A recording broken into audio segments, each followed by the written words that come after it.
Tao po. Tok tok po. Sa kay Ami Cruz. Opo. Sabay ko na yan. Saan ba yan, ma'am? Saan ba yung isa? Isa Malate. Malate? Sige. Nakuha na Ay, sayang. Ay, may papunta na siya. Ay, papunta na siya. Okay, sige, okay lang. Para mayroon din siya. Ayaw na ang kunin. Bakit? Eh, kung ayaw niya, ma'am, kukunin ko yan. Pera yan eh. Gusto niya sa akin ipa-cancel. Sabi ko, ayaw. Ay, huwag kayo magpapakancel. Maraming ganong rider, ma'am. Mahirap yun. Wala kayong habol doon pag tinakbuhan kayo. Sabi ko, pag ako'y nagka-cancel. Saka bakit kailangan i-cancel? Doon ka nga kumikita sa apps eh. Ayaw na niyang kunin kasi daw malayo. Sabi ko, Hmm. wala, anong gagawin ko? Cancel ko daw. Baka pa in-accept? Hindi niya nakukunin. Oh. Pwede kasi order ng customer to eh. Oo, saka kailangan mo ano, okay lang nakahiga to, ma'am? O, wag mo na lang katawan. Okay, sige.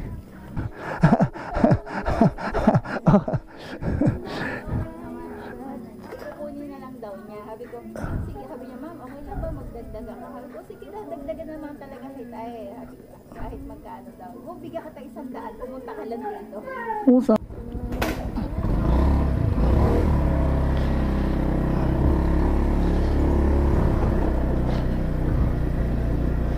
So yun, nakakawa tayo ng booking papuntang Pasig.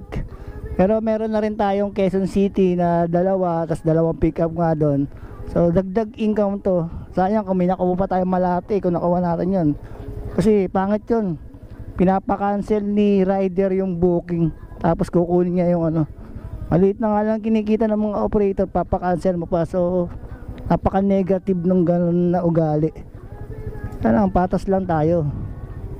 Dahil sa apps kumikita ka, so pakitain mo rin yung operator mo kahit pa paano, hindi yung sasarilinin mo lang yun. Ewan ko ba kung bakit may mga rider na ganyan, kukunin yung booking tapos sasabihin malayo, cancel, pero kukunin yung booking, gusto lang i-cancel sa apps. Ay, napaka-nega. Pero good vibes lang tayo at tayo magdi-deliver na. Let's go!